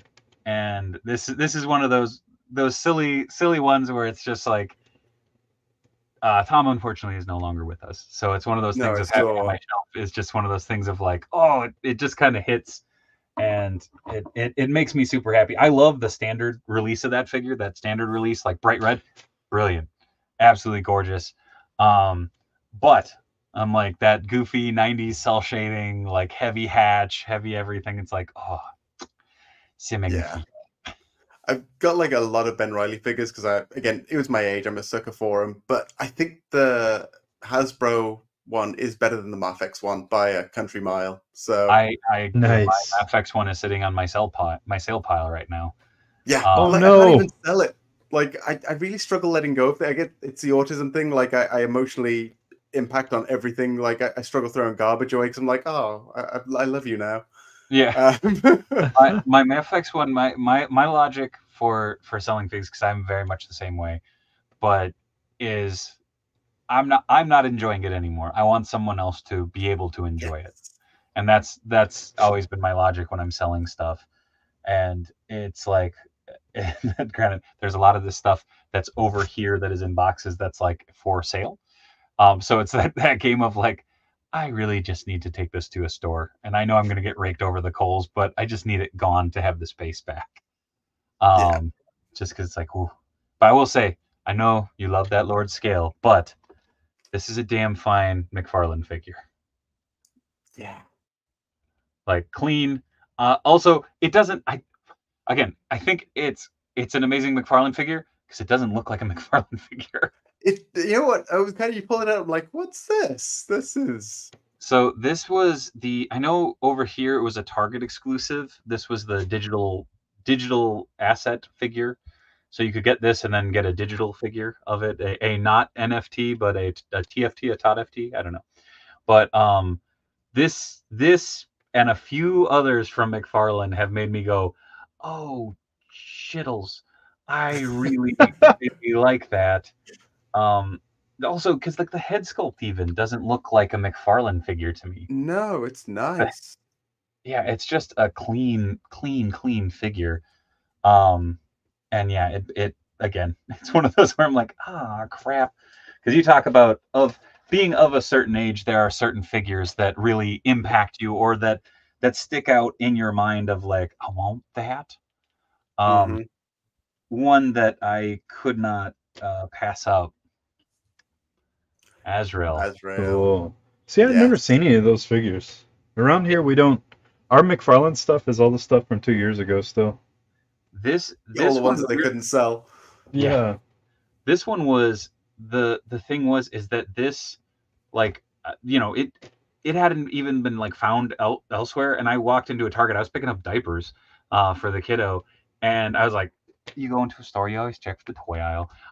So I walked back there, and there was this and the blue, like, was it platinum or the blue chase figure, like the blue version of this, just sitting there on the shelf, and I'm just like,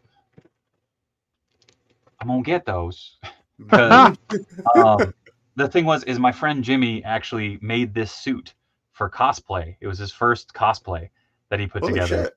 Yeah, it is immense. Go check out Gideon's Calling on Instagram. Shout out to Jimmy. But that was also another reason why I'm like, I think I need to put this on my shelf because this represents my friend and like a journey that he took to learn 3D printing, 3D sculpting, to get to that point. Cool. So it's like, again, the McFarlane stuff, like it's not my bag entirely, but man, they put out some cool shit. I will say, McFarlane. It is funny as a shop. Oh, sorry, I'll let.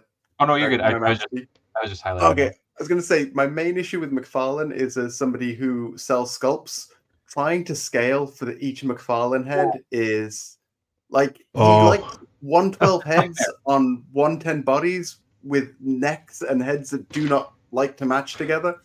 Well, it's that thing of like, okay, that's what he switched to for most of his stuff now. It's the head and, sculpted in with the ball joint. Oh, like a ton of his Batmans have this now where it's the head and neck all in one. That's fascinating. Because I have the Neil Adams style one, the I think it was technically the Nightfall one that I painted all the cell shading on and like gave it a shout out to Rebel 10 Customs. I got a custom cape from her that really just made that thing just sing. And then this one too. Because I'm a sucker, this Hush Batman has the same thing going on. And this is a custom cape on it, but like it's the same head and neck all in one treatment that they were doing on a bunch of them. Those are so tough because you can't look up. Yeah, I'm not a fan. Yeah, it becomes a pain in the butt.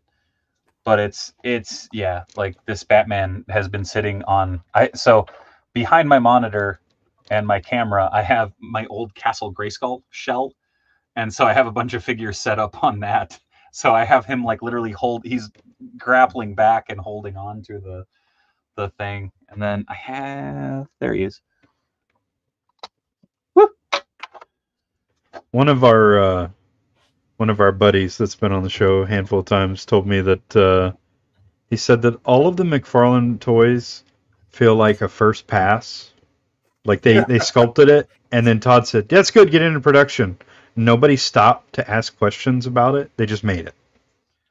I can 100%. definitely feel it with some of them. Like the funny thing is, I look at this figure, right? So I did a head swap on it. This was one of those like Todd exclusives, and I hated the head sculpt that it came with, and I didn't want to pay the like $40 or whatever for it. Mm-hmm. But I found him loose at Kane County, and like that is a classic looking Superman, right? Like We got to put a different head on that. Oh, I like this head.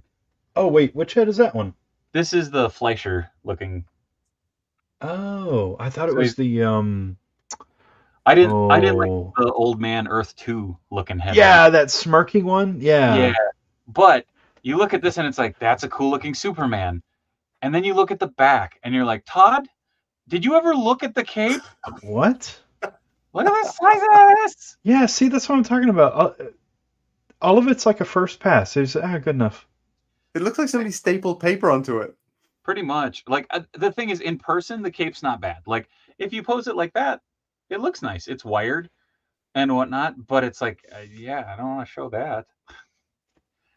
Like also the annoying thing is, like, I don't know if you can see, like the head or the neck piece is like popping apart. So I have to heat it back up. Oh, so it is glued down all the way. Right. Yeah. So I have to heat that up and like replace it. But like I said, that was one of those where I'm like, I'm not paying $40 for that figure. But I think I found him down at Kane County for 15.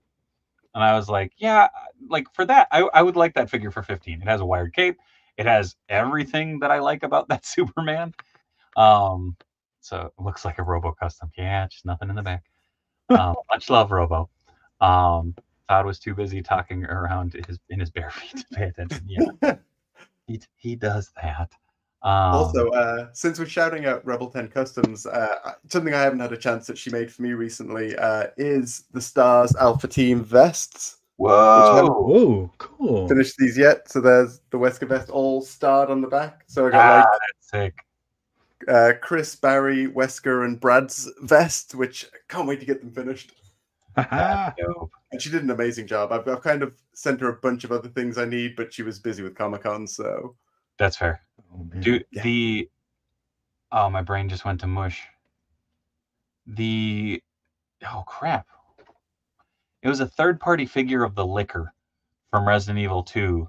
Oh, yeah, I have that thing somewhere. Yeah. So, when I was out at Comic-Con, there was a booth that I went past and I saw it and I was like, that's really freaking cool. I should come back around for that.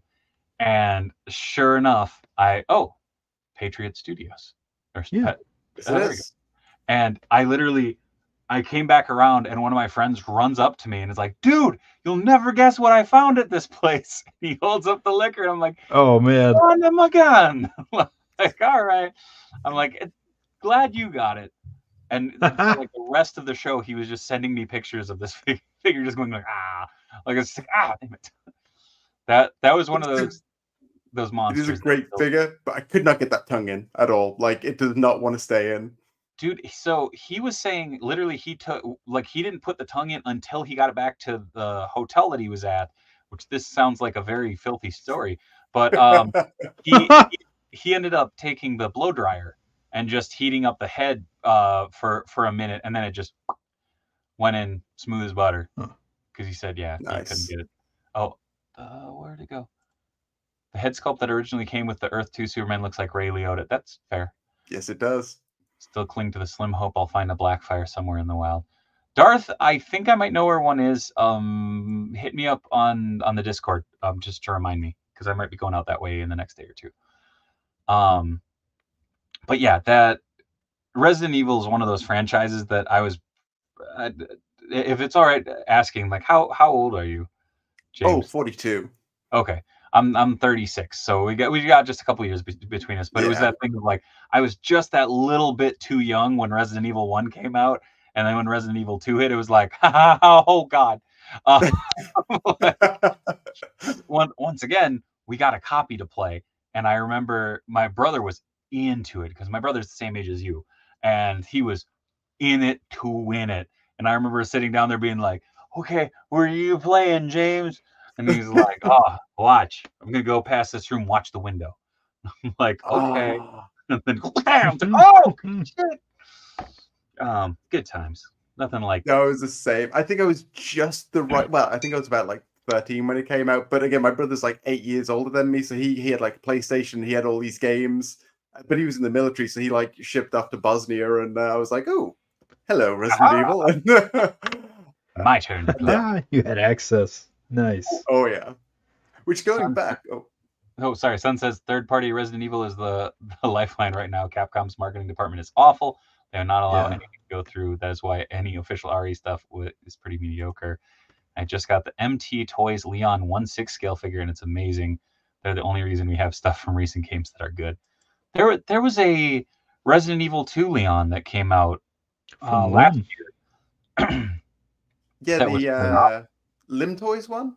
Yeah, he's great. Yeah, I've got him on my shelf too. That Yeah, he's really good. That Nick came with everything. Yeah, for sure. One of them did. What did the other one not? There were two. There were two versions. Yep. Oh. I was like, what do you mean one of them? There was only a Leon. Leon 2, Electric Boogaloo. There you go. Which going back to Sun Westkong and this figure, that is Sun Westkong's Wesker sculpt. I forgot to shout it out. Which yeah, cool. That is cleanish. Is that a Noda body? It is. I love the Noda body. Like I've been ordering shit tons of them from AliExpress. Just they're such great little. 5K has a few of the totally not Resident Evil figures. My older brother got me into Resident Evil. Oh, Resident Evil 4 was that one was spicy. See, Resident Evil 4, funnily enough, got my dad to play video games. Like he was old school dad. Wow. Like he was a bit older, and he was always like walk past me like, what is this shit? Yeah. And then one day, years and years, he would just like turn off that annoying crap, and then got Resident Evil 4. He'd kind of walk past and be like, And then one day I got home from like school or whatever, or college, wherever I was, and he was just playing it, and he got into a good bit. I'm like, what the hell? What is going on? And then bizarre world all of a sudden. Yeah, and then he just became like a full gamer after that, up until his death. He was just like full gamer guy. That's awesome, though. That's cool. Oh, what? Sorry, the chat just jumped up on me. What happened? Oh, NECA and McFarlane are two brands that I feel like their QC is just awful. Every NECA figure I've owned is broken in some way, or almost broken. My limited McFarlane figures wrist felt like they're going to snap. The old McFarlanes especially, they had some...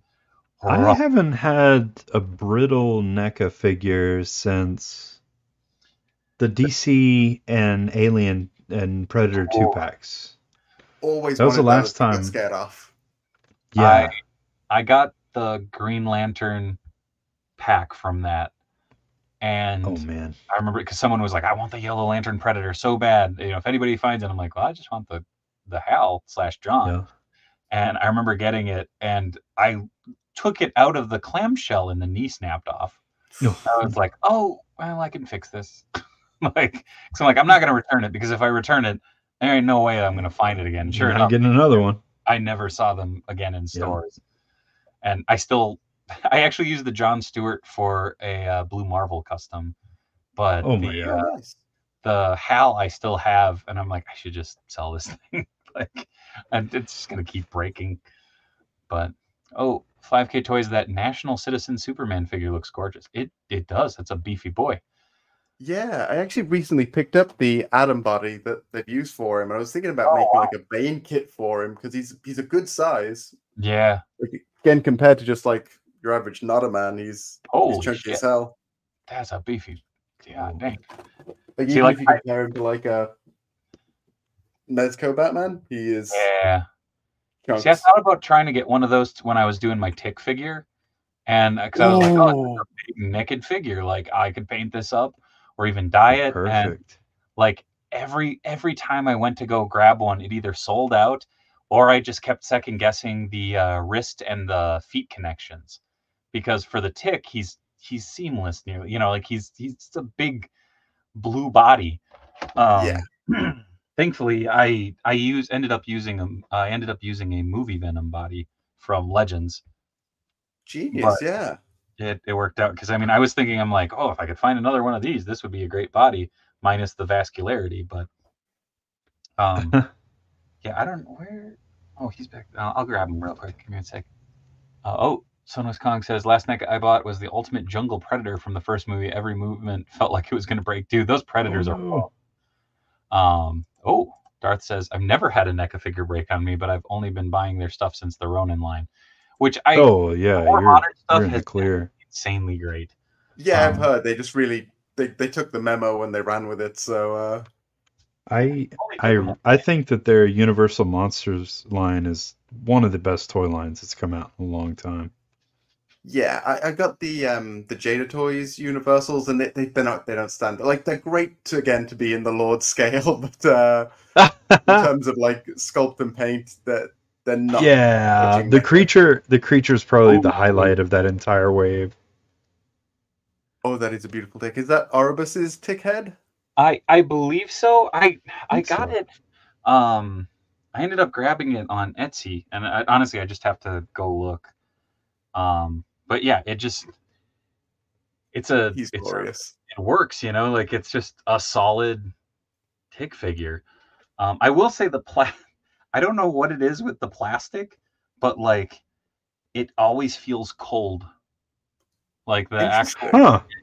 I don't know if it's the sealer that I put on it or what, but it's just one of those things of like every time I touch it, I'm like, why is this so? Here, quit using that lead-based sealer. Yeah, right. Just because it tastes good. Oh, geez. Goofball says my Space Townie foot fell right off. They didn't use any glue to glue the foot on the leg. Oh no. Love the NECA Universal Monster stuff. I'm sad my glow-in-the-dark Nosferatu blister bubble separated from the card during shipping, though. Gonna have to find me. Oh no. That dude. I have the glow. Well, that's what the Yummy Mummies on is. They are lousy with these at the local Target near me. So this one was cheap. I want to say they had them down to like $12, which they don't clearance out NECA stuff that often. But like, you know that it's been sitting a while when it's like, no, we're gonna clearance that out. It's been here 2 years. It's like, hooray! Now I can do my custom. But I'm gonna move that. Man, I love at the moment with which I shouldn't celebrate things not selling because it means we won't get more stuff in the future. But just with the Marvel Legends being so cheap everywhere at the moment, like it's like buying Lego bricks. You're like that hand, that leg, that arm. Yep. Pop. Well, it's like this is one of the goofiest, simplest customs, because this figure was freaking everywhere. But I put on that. Oh god, it's gonna be really hard to see because he's all black. But hold on, use the shop light. It is that. Oh god damn it! It's not gonna shine, but it's the different old school like comic looking head on that is nice Marvel Knights, and it just it makes me so happy. It's just that version of T'Challa that I don't know, it pops. It's a fun figure, and I just love that head sculpt. Oh, yeah. I used to collect oh, sorry. No, go ahead. Oh no, Son was just saying I used to collect the NECA Gears of War stuff, but it was so easily broken up until I did Gears of War. Yeah. Gladstorm now makes them. But you were saying, James? Sorry, didn't mean to cut you off. Yeah, no, that like Black Panther body that was going cheap, like that is just so many of my figures. Like I'm making a Mezco style Justice League. I just bought a bunch of that figure and putting on suits by like Charles Ford. Yep. That's it. Then just kind of print little boots for them, pop on a new head. Mezco Justice League in no time. Oh my god, that's awesome. Oh, I have the one target near me choked with shirtless Ronins. Oh no. Topless Ronin. Well, one of the figures I've had the most fun with recently is the new Astonishing Wolverine. It's a great figure. He doesn't even like that costume. Man, that figure and this Superior Spider-Man legit just surprised me at how I had a buddy tell me that Astonishing Wolverine does not have a boot swivel on it. It doesn't. There's no boot swivel on it. Huh. I actually did add one. I customized mine off camera to add one. Basically, all you got to do is heat up the boot, pop it out. I just popped a screw in, Dremel down, popped it on. Hey, nice. Easy peasy. It's something that I've Genius. done on the stream a million times. But this is a figure that I legitimately, the OG one that was released, I was like, that's too much. But this is the KO. Oh, Oh, cool. SHF 2099. And the funny thing is, it still has, the only thing it doesn't come with is the cape, but it still has the port for it. And it interesting. comes with the cover. So it's like, eventually that's going to be a stream on here, is I'm going to make a cape for him. But I mean, I want to be better at making capes than I am. well, I'm going to try and do colored hot glue onto a mold so that it'll be Ooh. semi-transparent. So I'm gonna run it, and then if I can figure it out, which I think I figured out a method that should work, is I want to run a wire down the edges so that I can pose it. That's So genius. it's well, it will be if I can pull it off, but one thing at a time. You about to burn yourself with hot glue? Is that what you're telling us? Burn myself with hot glue. Come on, son. I've made enough props in my life. These fingers, all scar tissue. Which stream is this? This is the stream where Dave is going to get hot glue in his beard. Yeah, pretty much. I think, honestly, the worst was I was making a Audrey 2 hand rig puppet, and so I was doing the veins, and so what I do is it would be foam that I would do plaster Paris over to make like a mother mold on it, and then I would do hot glue for the veins, and then I would use a latex paint on it. So it ended up looking like super gnarly and veiny and organic looking. And I had my hand in the puppet and wasn't thinking about it because I hadn't put the sleeve on. So it's the one where he's Seymour comes out with it. So he comes out looking like he has the pot right here, and it's just a dummy sleeve that comes around and goes into the pocket, and then the actor puppeteers Tui out here. And so I hadn't put the sleeve on, so I'm running these veins, and I just went like all down my arm, like woo-hoo! And I'm like, it'll be fine, And I did it like 2 more times on that one puppet. I'm like, God damn it! Peel the skin off with it afterwards. So it was so gnarly. Like, I'm not a hairy fellow, thankfully, but it was that thing of like, I took my hand out and I was just like, just it was good times. But I do and I don't miss making those puppets, but it was fun. Memories. But holy crap, we're down to the last couple minutes here on the stream. Oh shit, that is blowing by. Yeah, man. But as always here on the stream, I like to give you guys time to shill. So James, I'm going to toss it down to you. You let people know where they can find you, what you got coming up. Again, I have your links in the video description below as well. So when in doubt, check that out too. But James, the floor is yours, my friend. Perfect. So this is a moment where I admit that I don't even know how to spell my own Instagram title, but it's Daisho Creations. Check me out on Instagram, and then I have the Etsy shop that is also Daisho Creations. Generally there, what I want to do is just have a place where people are looked after. So my main thing is just making sure people have what they want. I try to make sure that the sculpts that go out are never second rate. They're always examined for layer lines, issues, and if there is ever any problems, if things mess up, let me know. You get a free replacement. Like, never have compromised sculpts, never get busy trying to sand out layer lines. That's my problem. I'll fix that for you. It's a community thing. We are a niche within a niche, so I'm here to help you. So always drop me a message. If you're going to message me on my Etsy shop, because you will get a reply, because my partner helps me with that. They're all kinds of autistic and dyslexic, so me trying to message back on various apps, I always get left behind. So thank you for spending the evening with me. Thank you for joining us, man. And again, these are the links right there, etsy.com/shop/Daisho Creations 3D, and the Instagram is Daisho Creations. Again, those are linked in the video description below. Corey, what you got coming up? Really, I've got a bunch of stuff coming. I don't have anything to tease just yet. I did knock out some of these guts heads. I was sitting there doing pastels a minute ago, so I'm gonna seal some of these up here in a minute. I've got 3 more that I'll finish in the morning. and then I'll take some photos and have them up on the site real soon. And then if you guys dig some of the Legion stuff that I've been doing here lately, there will be some more next week. So keep an eye out. That terrifying clown goblin is on the site currently. If you want it, please buy it. Get it out of my home. It scares me. And who knows? I've always got stuff coming. Hell yeah. Oh, yeah. And you can find me, as always, right here Monday, Tuesday, Wednesdays. Monday is Let's Talk Toys, toy news, toy talk, much, much more. Tuesdays is Chop and Shop right here. Toy talk, toy customization, restoration, just a good time. Wednesday night, Grippin' and Rippin', which is unboxing and hanging out, or a number of any specialty streams as well. You can always find me on X at Dave Wheeler, on Instagram at the Dave Wheeler. You can find me on Kara, Patreon, and Blue Sky at Dave Wonder. Most importantly, you can find me over on Extra Life, extra-life.org/participant/Dave Wonder. Over there, that is where I raise money to fight cancer for kids. Again, it is children's cancer treatment and research. So far, we have raised already over $2,000 this year. We're going to try and break the damn 10 from last year. That's coming up. Next mini marathon is in August, which is now. Holy shit. But yeah. Big marathon coming up in November, and then one more in December. Again, I'll be back here, 8 p.m. Central Standard Time for Grippin' and Rippin' tomorrow night, and then Tony will be back for Griff Riffs. James, thank you so much for coming on, man.